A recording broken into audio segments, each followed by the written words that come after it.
Estamos llegando en esta semana a la tercera iglesia de las siete iglesias del Apocalipsis, ¿verdad? Y cuando pensamos en un tema, solamente hay que leer estos 6 versos del capítulo 2 de Apocalipsis, 12 al 17, para darnos cuenta la magnitud de la tragedia que vivía esta iglesia. Por eso el título de luchando ¿con qué cosa? Con la permisividad. Y antes de comenzar esta meditación,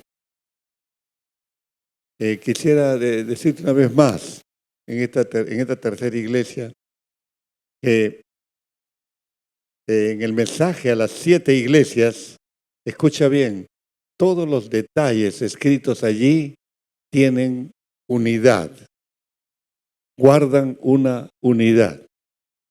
Nada de lo que se le dice como mensaje a la iglesia de Pérgamo está fuera de lo que podían entender la gente que vivía en esa ciudad, la iglesia que estaba en esa ciudad. ¿Me estás siguiendo? Entonces, aunque te parezca que no tiene que ver con el tema, pero todo lo que se dice en estos 6 versos tiene que guardar esa unidad. Pérgamo significa el matrimonio consumado. Bueno, Roberto, ¿y qué tiene de malo un matrimonio consumado? No, es que tiene una connotación negativa. Habla de una iglesia casada con el sistema mundial. Habla de una iglesia casada con el mundo, donde reina la permisividad. Eso ya nos pone en tema, porque la iglesia de Jesucristo va marchando del fuego del Espíritu Santo, no al hielo de la apostasía, pero sí a la tibieza de la permisividad. Cuando lleguemos a la iglesia de la Odisea, entonces el asunto va a ser absolutamente calamitoso. Al punto que algunos hasta piensan que esa iglesia no era iglesia de creyentes. Pero ya llegaremos ahí, si el Señor lo permite. Decimos que todos los detalles guardan una unidad. Y si podemos mencionar una palabra clave en esta semana, quisiera que pensaras en lo que es una batalla y la diferencia entre una batalla y una guerra. Ambos son parte de un conflicto armado, ¿no es cierto? Pero hay una diferencia sustancial, conceptual, entre una guerra y una batalla, ¿no? Uno puede perder una batalla, pero ganar la guerra, ¿no es cierto? Y en el campo espiritual, Jesucristo es el vencedor de esa guerra contra todas las huestes de maldad. ¿Cuántos dicen amén? Y Él te invita a lo largo de estos mensajes a estas iglesias a convertirte no meramente en un creyente, sino en un vencedor. Y hemos visto el caso de la iglesia de Éfeso y también el caso de Esmirna. Y hoy día, por eso, te invito a que prestes atención a cada palabra que vamos a pronunciar aquí, porque tiene que ver con esa permisividad de la iglesia y con la salida que el Señor Jesucristo espera que esa iglesia tuviera. Así que si tienes un lápiz y un papel allí para tomar tus notas, las vas a apreciar después. La palabra nos muestra en el verso 12, escribe al ángel de la iglesia en Pérgamo, el que tiene la espada aguda de 2 filos, dice esto: yo conozco tus obras, dónde moras, donde está el trono de Satanás. Decimos, no es una guerra, porque una guerra tiene resultado incierto, pero sí habla de la posibilidad certera de tener que enfrentar batallas espirituales. ¿Me entiendes? Si tú realmente eres un cristiano, no de convencimiento, sino de conversión, es decir, has experimentado un nuevo nacimiento, tienes una relación personal con Jesucristo, entonces tú eres parte de la invitación que Jesús te hace a ser un vencedor, pero tienes que vencer en 3 batallas. La primera batalla la llamamos la batalla espiritual. Y para eso leemos cómo Jesús se presenta. Se presenta allí como el que tiene la espada aguda de 2 filos.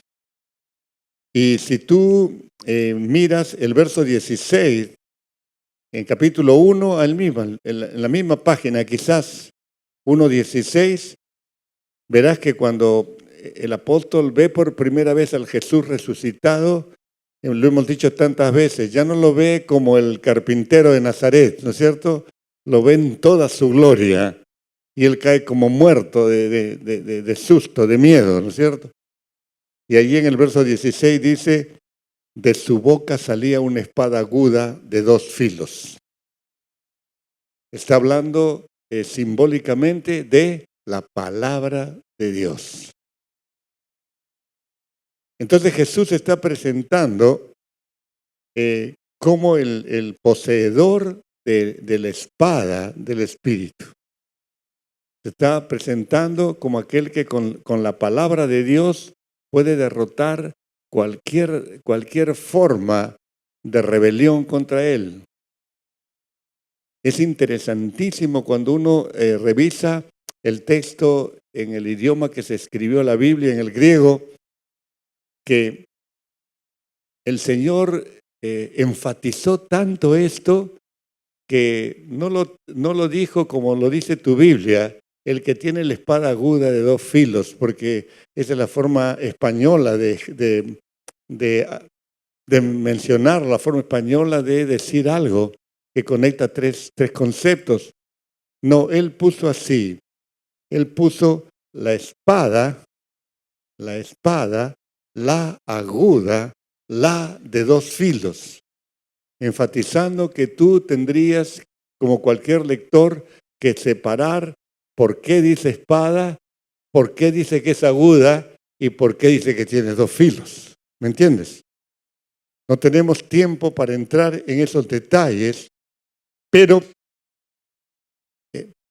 la Escritura nos muestra allí en los versos 12 y la primera parte del 13, que está diciendo cosas tremendas de lo que sucedía en ese territorio, porque Pérgamo queda en la costa del mar Egeo, de lo que hoy día es Turquía, y es una ciudad que todavía vive y la puedes seguir en la historia, ¿verdad?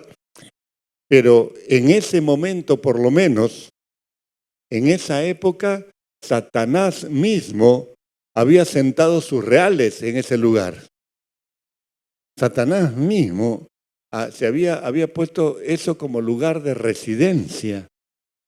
Así que imagínate cómo era la opresión espiritual que vivía la gente allí en Pérgamo. Por favor, trata de ir quizás concatenando lo que vas escuchando con quizás una experiencia que has tenido de ese tipo. Una vez en un tour me invitaron a entrar a un museo masónico allí en la ciudad de Filadelfia.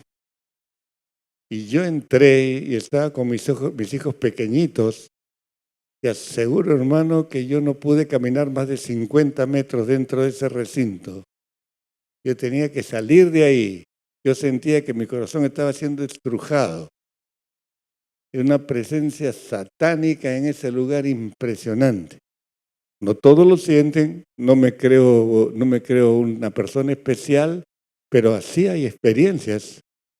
Hay experiencias que si tú las has vivido, estarás diciendo, sí, a mí me pasó una vez eso también. Pero bien, el hecho de reconocer que el trono de Satanás como su sede de gobierno se encontraba en esa ciudad, nos muestra a nosotros la tremenda batalla espiritual que estaba librando la iglesia en ese momento. ¿Te imaginas? Y para que no quede ninguna duda, el verso 13 repite, repite la información de que es allí donde mora Satanás. Mire el verso 13, la parte final. Y la palabra morar significa en el idioma original residencia permanente. O sea que Satanás estaba allí y se había quedado allí.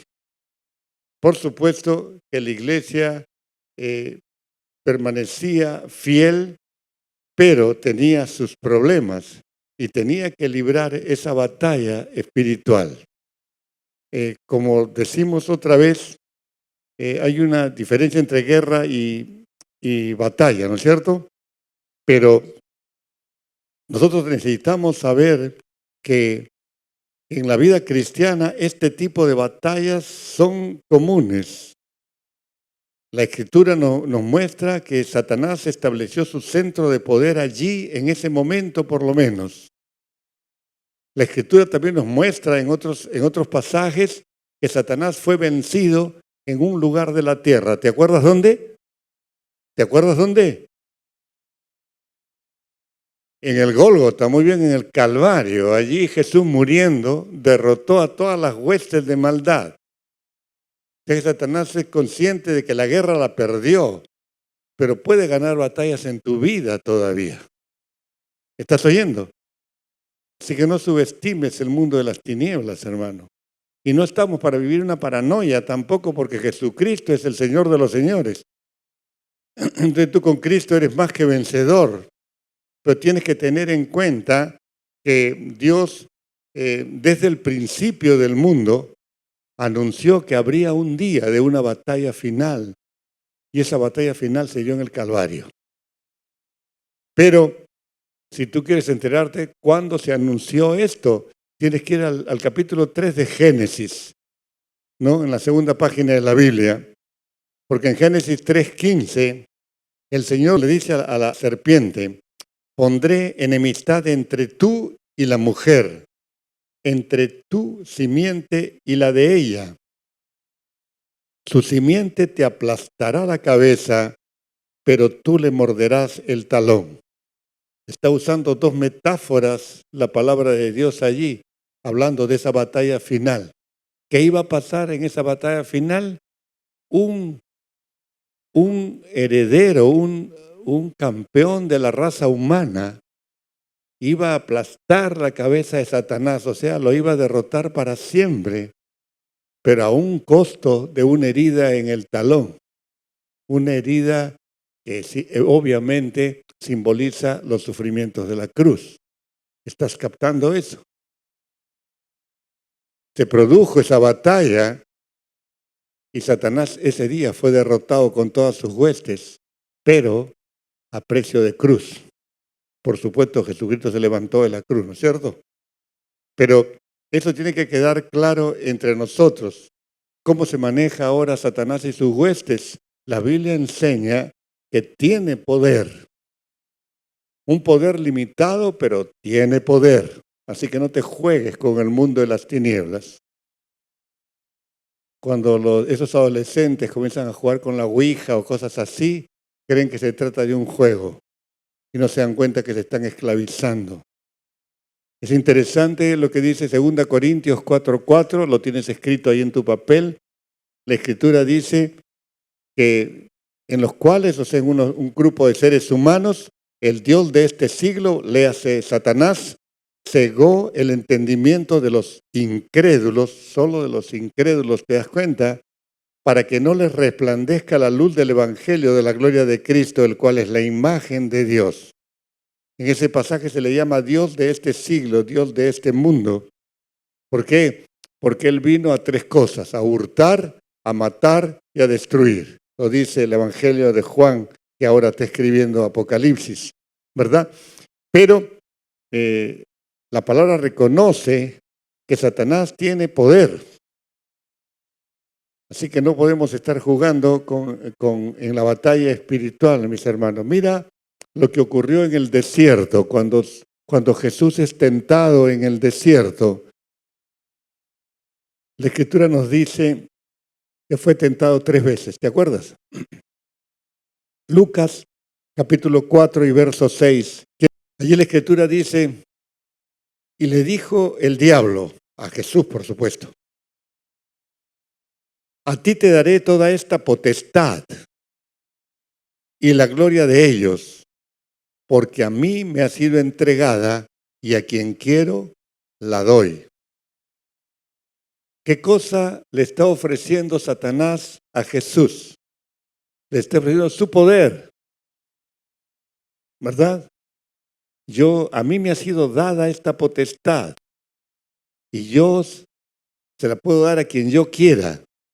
Y mira, Jesús no le contradijo. Si hubiera estado diciendo una mentira, Satanás, Jesús lo hubiera contradicho. Jesús no lo contradijo porque era verdad.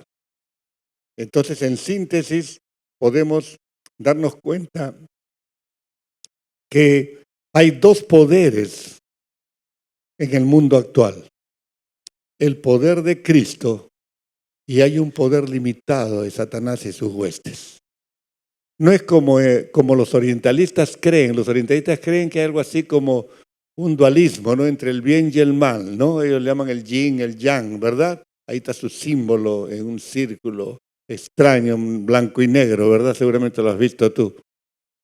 Entonces ellos creen que en el mundo conviven y colisionan el bien con el mal y tienen igual poder. No es verdad.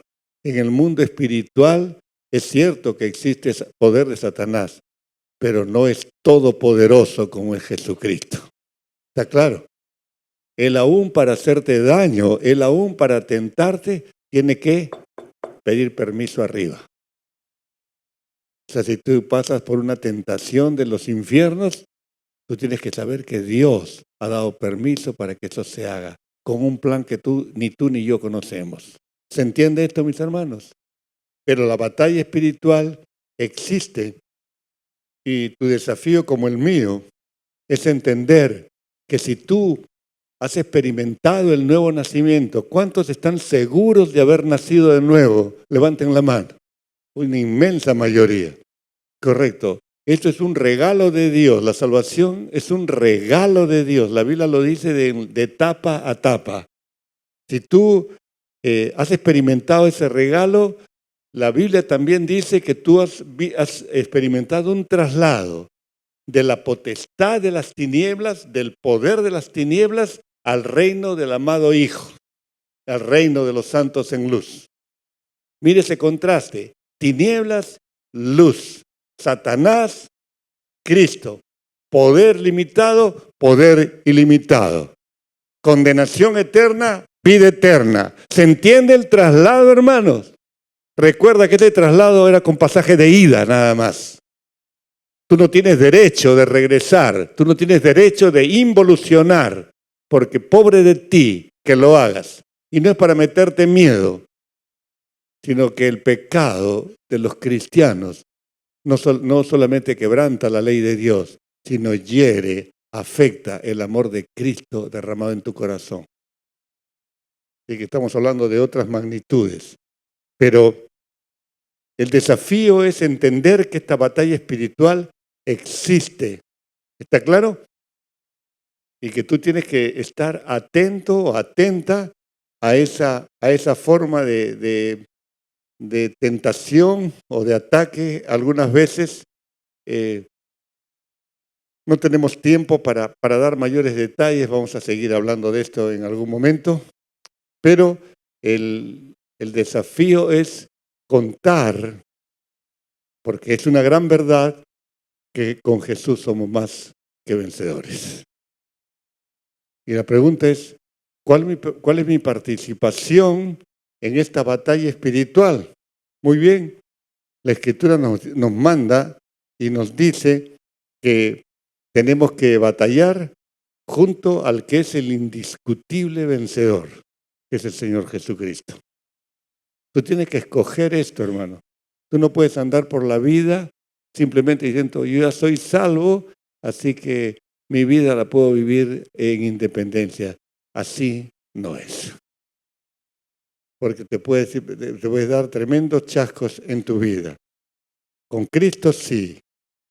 Separado de mí, que no sea solamente una declaración. Separado de mí, dijo Jesús, nada puedes hacer. No, que no sea algo retórico, sino una vivencia diaria. Y el que la quiere vivir, no solamente la vive, sino triunfa en esa batalla espiritual. Y esto es lo que tenía que hacer la iglesia de Pérgamo. Tenía que entender que estaba bajo dos poderes en su máxima expresión. Estaba Satanás ahí gobernando, usurpando el gobierno mundial desde Pérgamo, y por supuesto Jesús, el Señor en todas partes, ¿no es cierto? Y tú y el hombre de Pérgamo en su momento tenían que decir, yo quiero participar de esa batalla o no. Pero si seguimos leyendo, no solamente tenemos que enfrentar una batalla espiritual, sino algo todavía más cotidiano, que es la batalla verbal. ¿Qué batalla es esta, Roberto? ¿Es una batalla con tanques, aviones, bombas? ¿Es una batalla contra el terror? ¿Contra la inseguridad ciudadana? ¿Qué tipo de batalla verbal tenemos que vivir? ¿Es una batalla religiosa quizás? Hemos dicho que en el mensaje de las 7 iglesias hay una unidad narrativa, ¿verdad? Nada está de más. Todo lo que se te diga de cada iglesia está relacionado con lo que vivía la gente de esa ciudad en esa iglesia. Y por eso es importante que nosotros entendamos lo que sigue en el mensaje a la iglesia de Pérgamo a partir del verso 13 en su segunda parte. Porque en segunda parte la Escritura nos dice que a pesar de todo, la gente de la iglesia, por lo menos un sector de la gente, vivía reteniendo el nombre de Dios y a pesar de la persecución no había negado la fe. Eso es lo que dice el pasaje, ¿verdad? Miren el verso 13, la segunda parte. Pero retienes mi nombre y no has negado mi fe, ni aún en los días en que Antipas, mi testigo fiel, fue muerto entre vosotros, donde mora Satanás. O sea, han habido muertos en tu iglesia, pero ni siquiera con esa presión que va contra tu vida has negado la fe y has más bien retenido tu confianza en el Señor. Esto era el comienzo de la batalla verbal. ¿Por qué? Porque el nombre en la Biblia, el nombre de lugares, el nombre de personas que aparecen en la Biblia, siempre está hablando de el carácter de esa cosa o el carácter de esa persona. Por eso tú verás que hay personajes bíblicos a los cuales tu nombre les es cambiado. ¿Te acuerdas? Por ejemplo, Abraham se convierte en Abraham, Saraí se convierte en Sara, Simón se convierte en Pedro, Saulo se convierte en Pablo, ¿verdad? Para enfatizar ese cambio de carácter. Vamos a volver al concepto de nombre antes de terminar este mensaje. Pero retener el nombre en el idioma que fue escrita en la Biblia significa, como yo, por ejemplo, que estoy agarrando este micro, lo estoy agarrando con firmeza para que no se me caiga, para que no se me vaya de las manos. Eso es retener en el idioma en que fue escrita la Biblia. Entonces, cuando dice retienes mi nombre, está diciendo tú has tenido muchas debilidades, pero en cuanto a mi nombre, al nombre de Jesús, que engloba el carácter de la persona de Jesús, lo has mantenido firme en tu fe. No has negado tu fe, a pesar de la persecución, no has negado tu fe. Tienes tus fallas que después te las voy a decir, pero en esta batalla verbal, por lo menos, Satanás no pudo doblegar a los creyentes de Pérgamo. Es este tema de retener va a aparecer, sin embargo, a continuación en los versos 14 y 15. Mira la escritura, porque el hombre, el creyente de Pérgamo, retuvo el nombre del Señor, ¿verdad? El hombre de Pérgamo retuvo su fe y no la negó. Y ya sabemos que a pesar de las presiones, Satanás no pudo derrotarlo allí. Pero había otro tipo de retenciones. Leamos los versos 14 y 15, donde el Señor le dice a esa iglesia: pero tengo unas pocas cosas contra ti, que tienes ahí a los que retienen. ¿Estás oyendo? Es la misma palabra que más arriba. A los que retienen la doctrina de Balaam, que enseñaba a Balac, un rey pagano, a poner tropiezo ante los hijos de Israel, a comer de cosas sacrificadas a los ídolos y a cometer fornicación. Y también tienes a los que retienen la doctrina de los nicolaítas, la que yo aborrezco. 2 veces utiliza la misma palabra que la ha usado positivamente de retener la fe, también la está utilizando para describir la permisividad de la iglesia. ¿Me entiendes? Y podemos vivir ese dualismo religioso.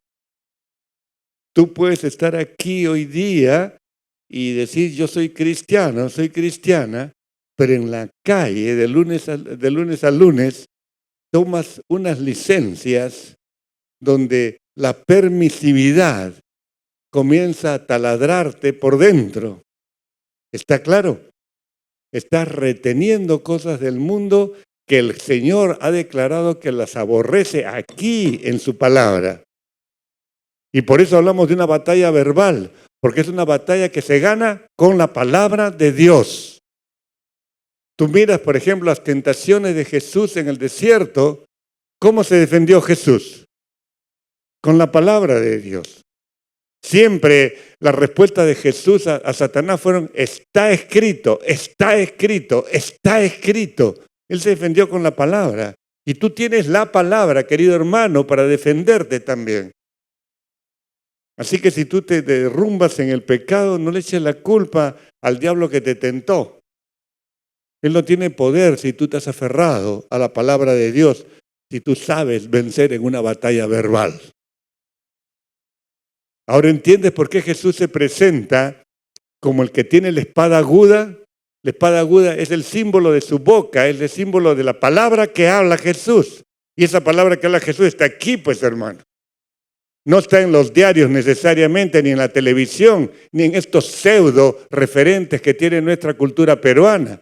No, está allí, llenos de antivalores, ¿verdad?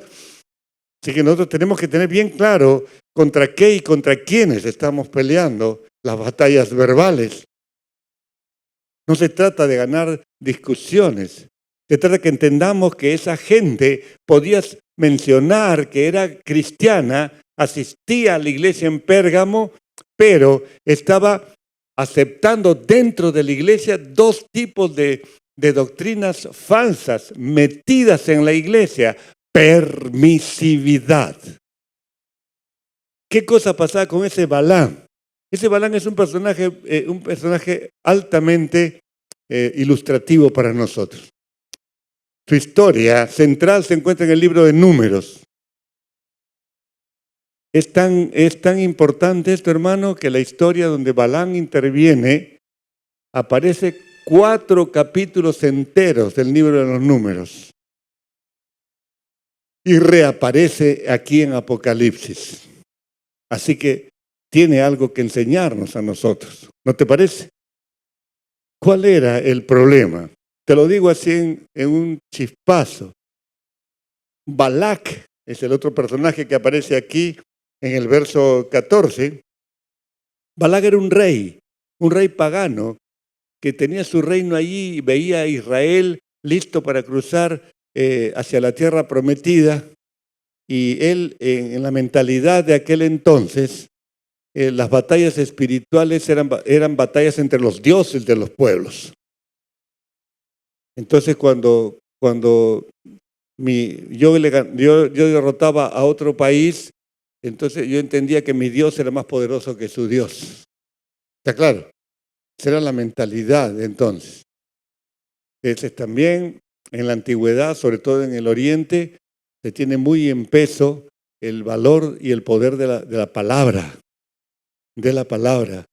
Entonces este Balac, religioso y supersticioso como eran todos allí, sabía que Balaam era un vidente, que tenía los ojos esclarecidos, que podía escuchar a Dios. Él le dice, yo necesito que tú maldigas a ese pueblo. Maldigas. Maldecir significa decir mal o desear mal. Pero ¿qué pasa? Era por dinero, porque él iba a ser pagado. Entonces, Balaam intenta 3 veces maldecir al pueblo de Dios, pero de su boca no sale maldición, sino bendición, que es lo contrario. Bendición es decir bien, ¿verdad? Y por 3 veces queda allí. Entonces, Balaam ve que la recompensa pecuniaria se le va y el rey, enojadísimo por el fracaso, se pelea con él y se separan. Eso es lo que dice la Escritura en 4 capítulos del libro de los Números. Pero tenemos que ir al capítulo 25 de Números para encontrar allí cómo Balaam derrotó al pueblo de Dios.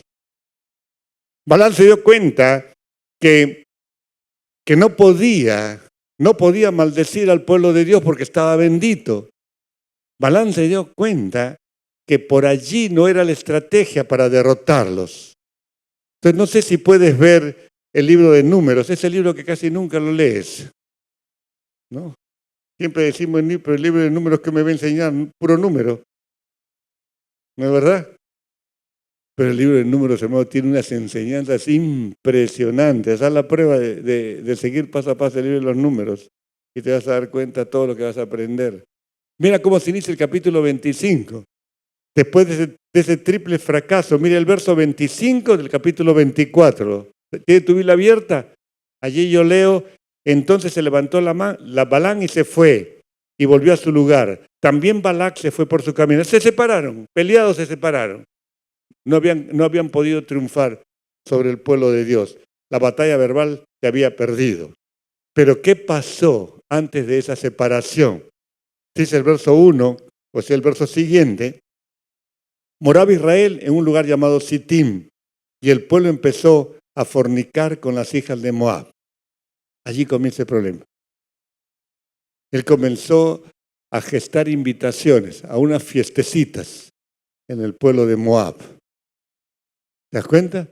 Esas fiestecitas que tú crees que no tienen nada de malo ir, bueno, esas fiestecitas terminaron en unas orgías espantosas y el Señor se enfureció contra el pueblo y entonces estableció un juicio contra el mismo pueblo de Dios, ¿verdad? Porque se estaba rompiendo un principio espiritual básico, que el pueblo de Dios no debe establecer ese tipo de relaciones con gente que no tiene su propia fe. Tantas veces lo hemos dicho, el Antiguo Testamento y el Nuevo Testamento prohíben los matrimonios de ese género, porque es un matrimonio en desobediencia a Dios. Si tú quieres ser infeliz, esto para todos los jóvenes, si tú quieres ser infeliz, cásate con alguien que no conoce al Señor. Y vas a ver el infierno anticipado que vas a tener en casa.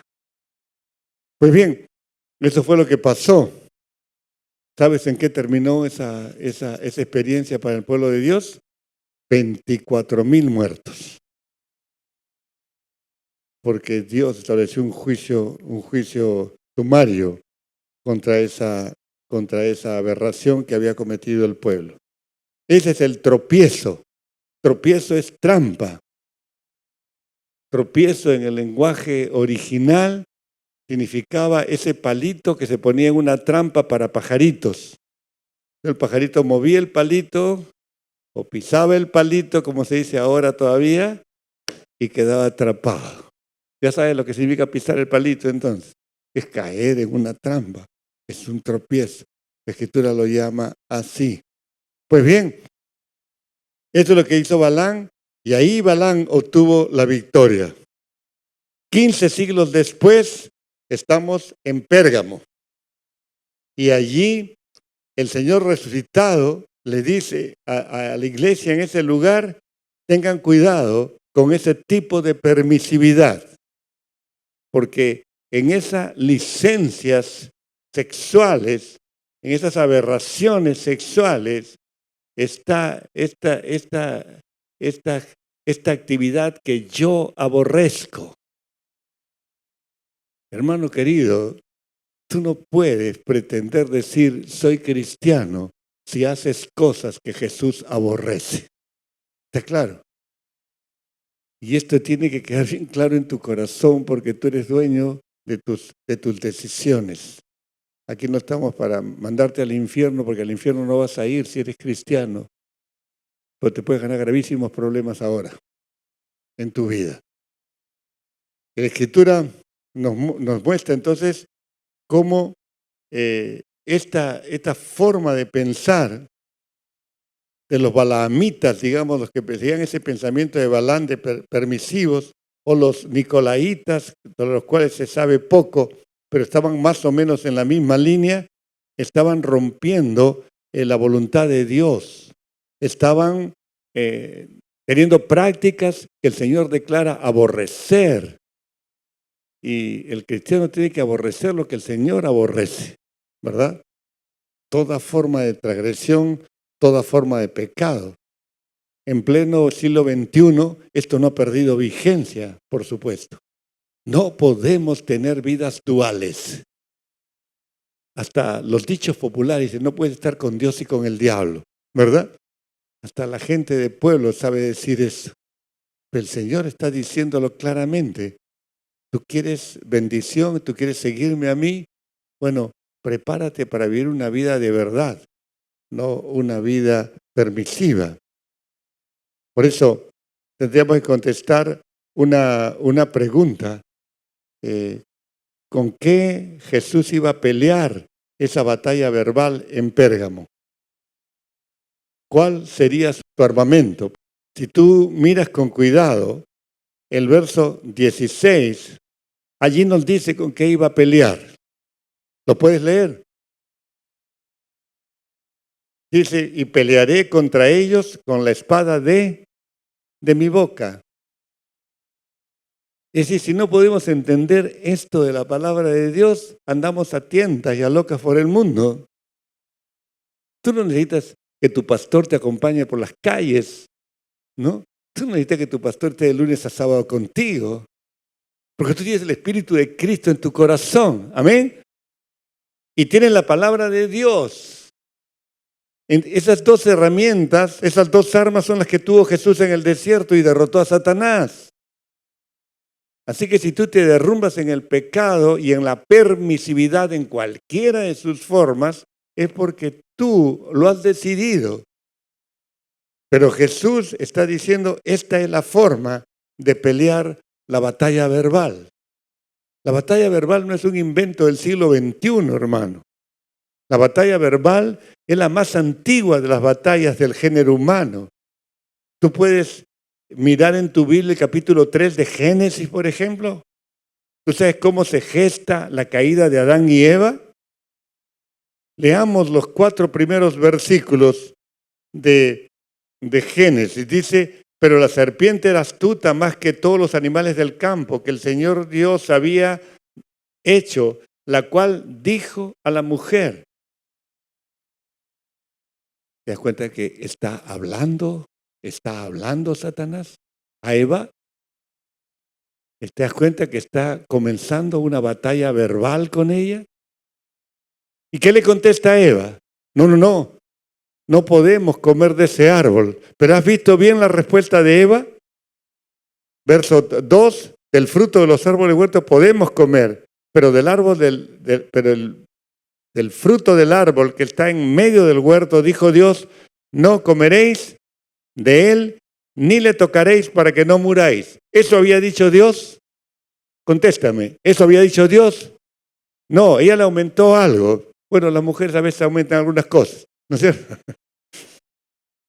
Ella dijo, no comas y no toques. ¿Eso le había dicho Dios? Dios no le habló de tocar, Dios le habló de comer.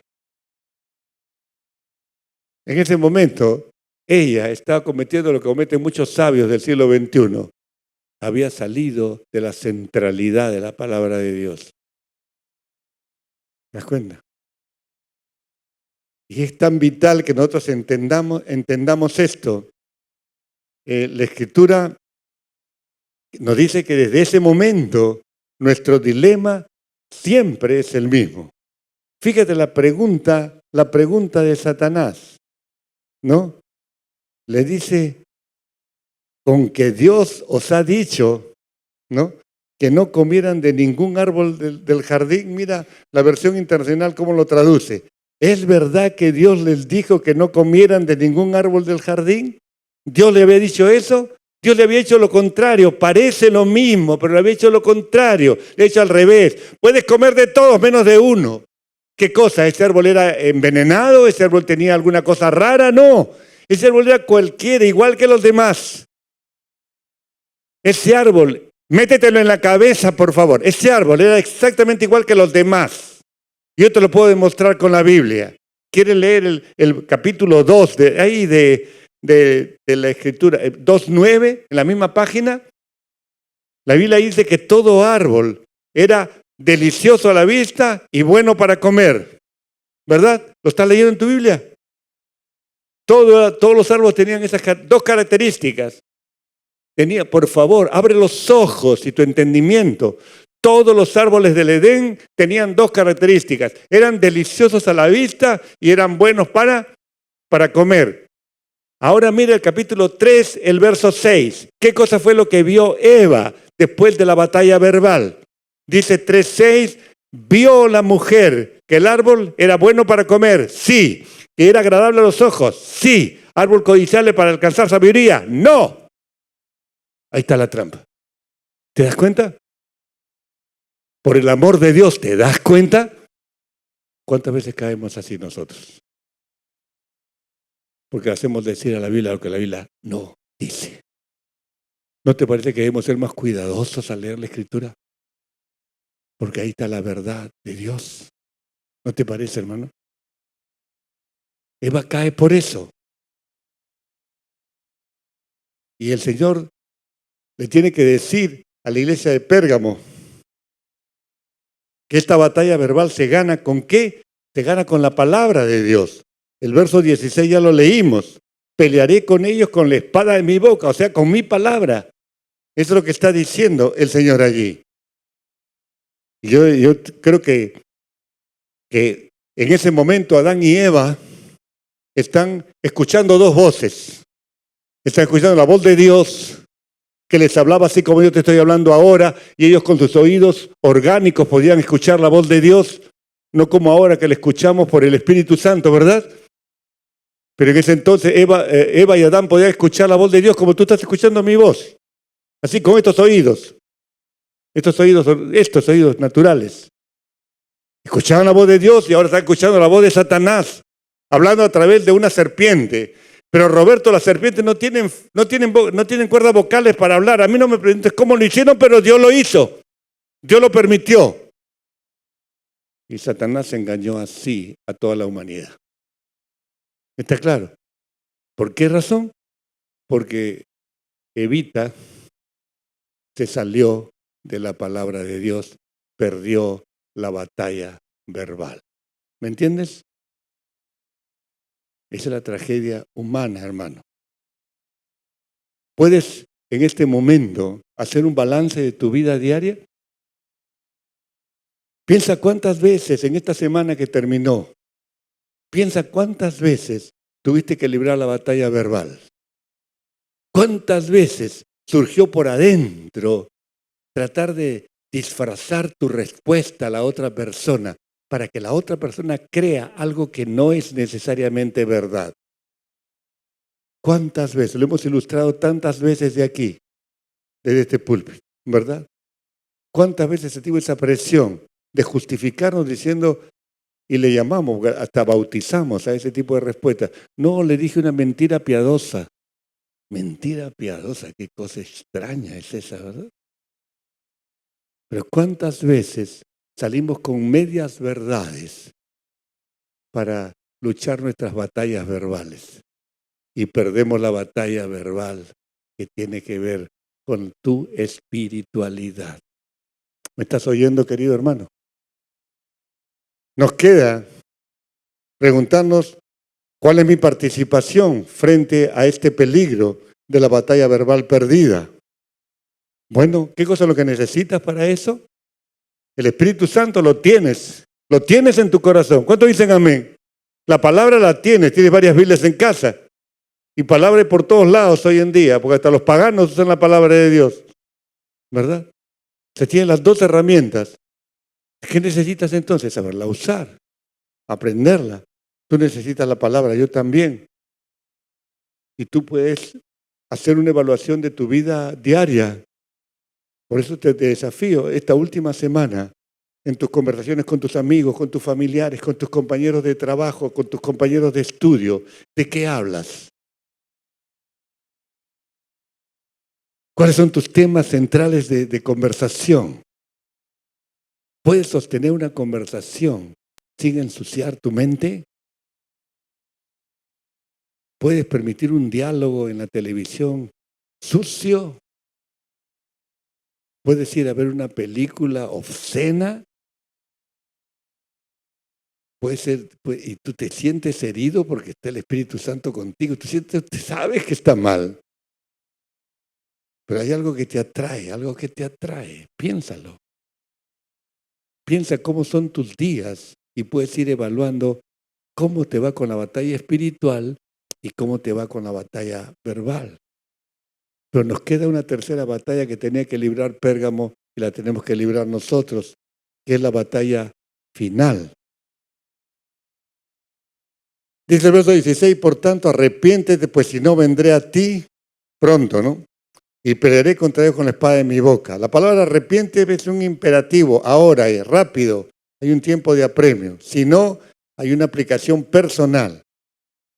Y el verso 17 dice, el que tiene oído para oír, oiga lo que el Espíritu le dice a las iglesias, en plural. Al que venciere, le haré a comer del maná escondido y le daré una piedrecita blanca y en la piedrecita nombre escrito nuevo, el cual ninguno conoce sino aquel que lo recibe. Allí nos dice la palabra que Jesús al vencedor le va a dar dos cosas. ¿Lo puedes identificar? Le va a dar un pan especial. Dice el maná escondido. Mi hermano, se puede argumentar mucho sobre esto porque ya son metáforas. Pero es aquí donde tenemos que aprender grandes cosas para que tú puedas acercarte a las Escrituras con la ayuda del Espíritu Santo que tienes en tu corazón y aprender de la palabra de Dios. La Escritura nos dice que hay una especie de maná escondido que es una especie de regalo que el Señor le va a dar a los que vencen. ¿Qué cosa es ese maná escondido? El maná es el pan que recibía Israel en el desierto. Amén. Y Jesús en el Nuevo Testamento se presenta como el pan del cielo.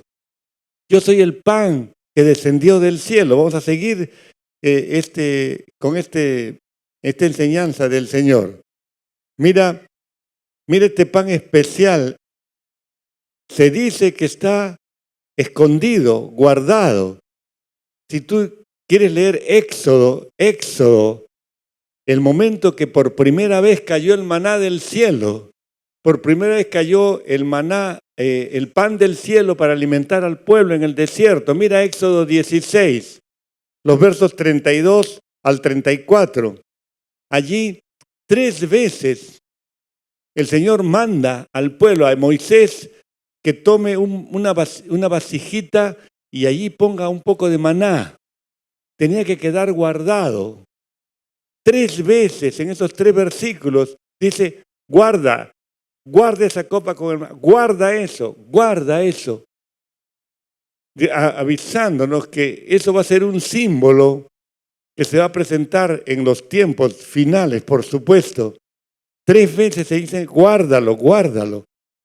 Y cuando uno revisa las cartas del Nuevo Testamento, uno se da cuenta que nuestra vida solamente se puede vivir juntamente con Cristo.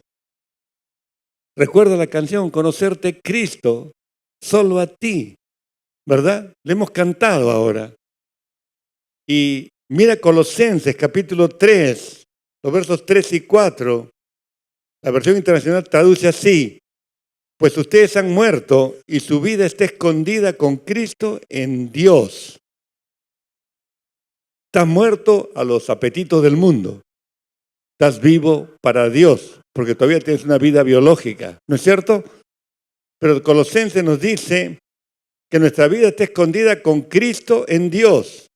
Y nos habla del futuro, cuando Cristo, que es la vida de ustedes, subrayado, se manifieste, o sea, su segunda venida, ustedes también serán manifestados con Él en gloria. Mira, 2 veces la preposición con aparece. Que nuestra vida esté escondida con Cristo. Y después nos dice que cuando Cristo venga por segunda vez y se manifieste en su gloria, nosotros seremos manifestados con Él. Con significa junto a. O sea que lo que Dios quiere es que tú desde ahora aprendas lo que es andar con Cristo. Nunca estás solo, nunca estás abandonada, siempre estás con Cristo, ¿verdad? Porque desde el momento que tú renunciaste a un estilo de vida insulso, un estilo de vida pecaminoso como el que tenías, el Señor vino a morar en tu corazón y ahí está. Amén. Entonces vivimos con Cristo. Nuestra vida está escondida con Cristo en Dios, dice la Escritura, ¿no? Ahora bien, si nosotros estamos con Cristo, mira el ejemplo que nos dice Jesús en Juan, el capítulo 4 y el verso 34. Jesús en ese día está hambriento, está sediento, está cansado. Se ha entrevistado con la samaritana, Juan capítulo 4, ¿te acuerdas? Los discípulos han ido al pueblo, como de aquí a la avenida al Arco, a comprar comida. Fueron por un chifa y entonces fueron a comprar comida. Y el Señor se encuentra con la samaritana. Y cuando el Señor impacta a la samaritana, ella vuelve corriendo al pueblo a llamar a la gente. He encontrado, parece ser el Mesías, me ha dicho toda mi vida. Entonces todo el pueblo sale. Ese es el contexto en el cual se desarrolla esta declaración de Jesús. Cuando vienen ellos con el chifita, le dice, Rabí, come. Y él no quiere comer. Entonces entre ellos, ¿alguien le habrá traído algo de comer? Entonces Jesús dice estas palabras. Mi comida es, ¿qué cosa? Que haga la voluntad del que me envió, del Padre, y que acabe su obra. ¿Está claro? Allí tú tienes una clave, hermano. Esa clave significa, ¿lo puedes decir con una sola palabra? Obediencia. Él estaba cansado, él estaba sediento, a la samaritana le pidió agua. Estaba sediento, estaba sentado porque venía caminando 4 o 5 horas. Estaba cansado, necesitaba comer algo. Ahí estaba la comida. Pero él se da cuenta que había algo que había surgido mucho más prioritario en ese momento. Todo el pueblo salía, necesitaba escuchar palabra de vida y Él es el pan de la vida. Entonces Él se olvida de su comida orgánica y les da a otros la comida celestial. ¿Me entiendes, hermano? Esa comida que tú estás escuchando hoy. ¿Me entiendes? Y por eso les dice, mi comida es que haga la voluntad de mi Padre. Obediencia. Por favor, tú tienes que decir, Señor, quiero ser obediente. Quiero ser obediente. Y si ya te consideras obediente al 100%, que puedas decir, Señor, quiero seguir siendo cada vez más obediente. ¿Cuántos dicen amén? Ahí tiene la clave, hermano. Pero además le dará, dice, una piedra especial. No solamente un pan especial, sino una piedra especial. Ya lo ha dicho ahí en el mensaje a Pérgamo, ¿verdad? Porque dice que le daré una piedrecita blanca. ¿Qué es esta piedrecita blanca? Y el escrito un nombre nuevo. Lo importante, hablemos del nombre. Hemos dicho al principio que íbamos a volver al concepto de nombre. Nombre en la Biblia grafica el carácter de la cosa o el carácter de la persona. Cuando está hablando de un nombre nuevo, ustedes pueden decir, la Biblia me habla de nombre nuevo. Esto significa que va a haber un cambio de carácter en esa persona. El Señor me promete un nombre nuevo, es porque Él va a cambiar mi carácter. ¿Tú crees que es posible en tu vida esto? ¿Tú crees que es posible que tu carácter sea mudado? Jesús dice que sí. ¿Tú qué dices?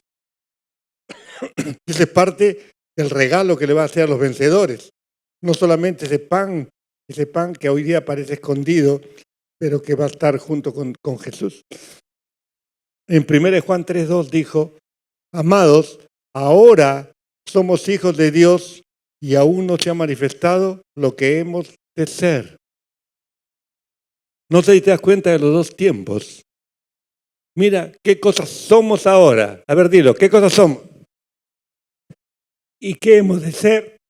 No sabemos, dice, lo que llegaremos a ser, pero vamos a ser semejantes a Él, porque seremos como Él. Así que ese es el desafío. Ese es el desafío, hermano. En una palabra, el nombre escrito en esta piedrita significa eso. Ahora, en el Evangelio de Juan, el Señor dijo, en el capítulo 5, verso 19, dijo, nada puede hacer el Hijo por sí mismo, sino lo que ve hacer a quién.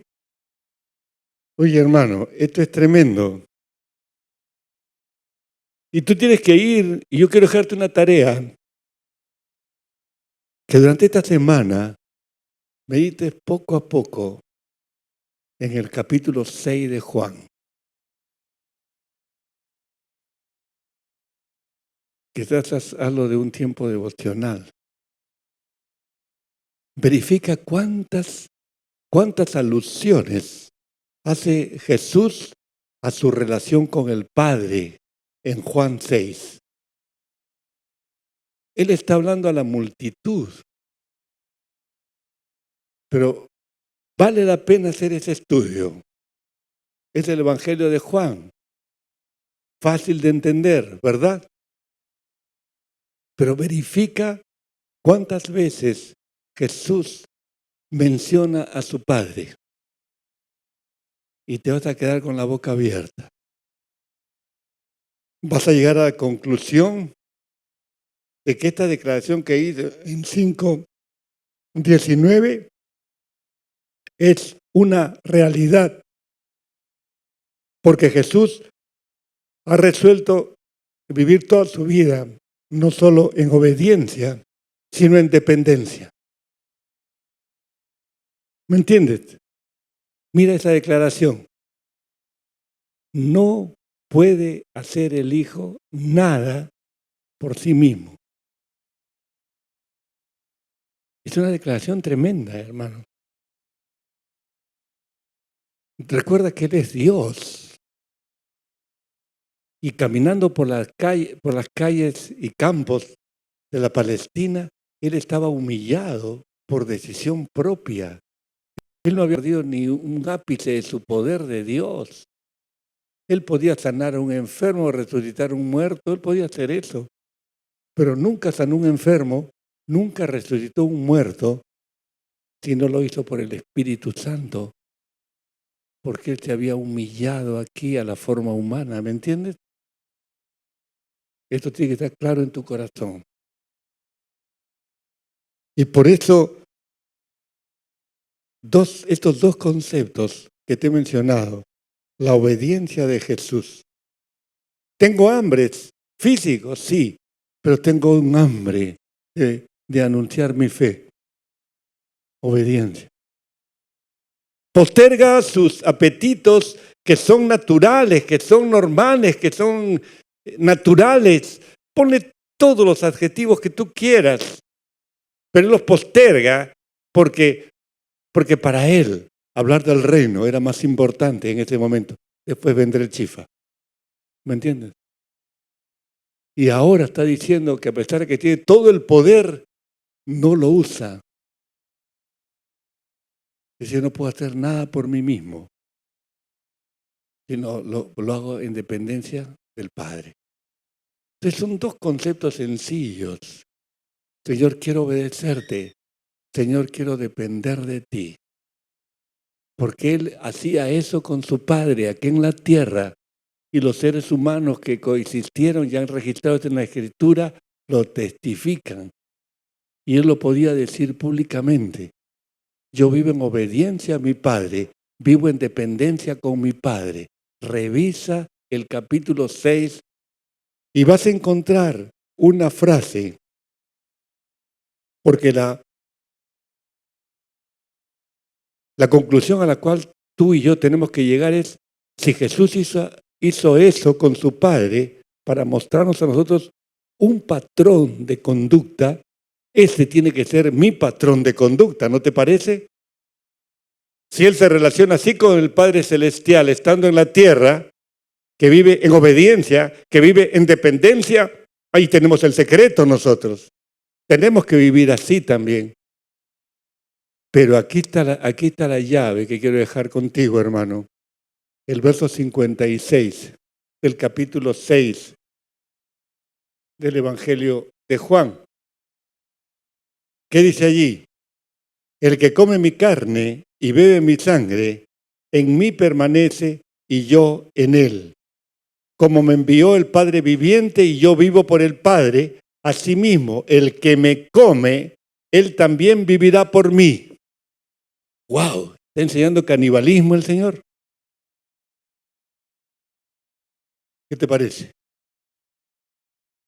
Es aquí donde tenemos que aprender a discernir las metáforas de la Biblia, hermano. Un autor dice, el que come mi carne y bebe mi sangre, en mí permanece y yo en él. Este autor dice, aunque la figura es un poco repulsiva, imagínate pues comiendo la carne de Jesús, bebiendo su sangre, ¿verdad? Es repulsivo a nuestra forma de vivir, ¿no es cierto? Aunque es repulsivo, dice él, pero expresa la completa asimilación de Cristo en toda la vida del creyente. O sea, nada como la metáfora de comer y beber expresa mejor esta asimilación que tiene que haber en tu vida. Por favor, deja la religión y entiende que el Señor quiere que tú asimiles por entero a Jesús y tú ser asimilado por Jesús. Quizás aquí lo vas a entender. Tú matas un pollo, lo cocinas y te comes el pollo. El que come recibe vida del que es comido, ¿o no? Porque el pollo te hace vivir. Es un principio de la naturaleza que lo puedes ver captado siempre. El que come, ¿no? El que come recibe vida del que es comido. Y de aquí surge este gran principio espiritual. Escúchame bien, hermano, esto puede enriquecer hasta lo sumo tu estudio bíblico. Este gran principio espiritual. ¿Lo has visto ya? ¿Lo has anotado? El que come recibe vida del animal que es comido, ¿no es cierto? Lo puedes ver en la naturaleza. Ahora, el principio espiritual que fluye es cómo interpretar esta metáfora. El Señor dice, el que come mi carne y bebe mi sangre, como dice 6:56, ¿verdad? En mí permanece, o sea, tiene vida, yo en él, de doble vía. Una asimilación total. Hermano querido, eso es cristianismo. Jesús podía decir eso porque él vivía en total obediencia al Padre y en total dependencia del Padre. Sus vidas se entrelazaban de una manera esplendorosa y él podía vivir sin pecado. Eso es lo que la Escritura nos muestra. ¿Cuál es mi participación en esta batalla final? Muy simple, 2 palabras. ¿Te acuerdas? Obediencia y dependencia. Obediencia y dependencia. Decido obedecer a Jesús. Decido depender de Jesús. ¿Por qué? Porque eso significa, en términos metafóricos, estoy comiendo de Él. ¿Me entiendes? Lo estoy asimilando a Jesús. Puedo llegar a decir, como dijo Pablo, no vivo yo, mas vive Cristo. No puede ser una declaración solamente. Es un estilo de vida. ¿Te das cuenta, mi hermano? Quiera Dios que todos podamos entender que esta batalla final es la que identifica a los vencedores y también identifica a los que no lo son. ¿Oramos? Padre bueno, te damos muchas gracias. Muchas gracias, Señor, por estos valores eternos de tu palabra. Este es un llamado para los cristianos que están viviendo en la periferia del cristianismo. ¿Quieres pedir al Señor ese tipo de vida? ¿Quieres experimentarla diariamente? ¿Quieres tener esos recursos espirituales? Ponte en pie, querido hermano, esto es para ti.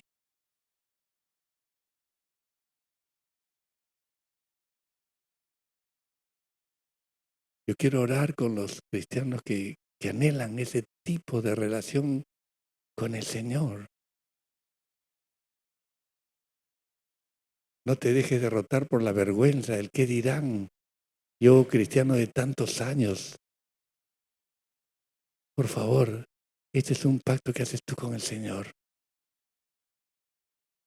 Pues si tú estás aquí por primera vez y tú te das cuenta que estas realidades no son de ninguna manera parte de tu vida diaria, y tú te das cuenta que para ti Dios está lejano, no es tu Padre, no es tu Padre, porque no percibes su amor, no percibes su cuidado, no hay una relación con Él.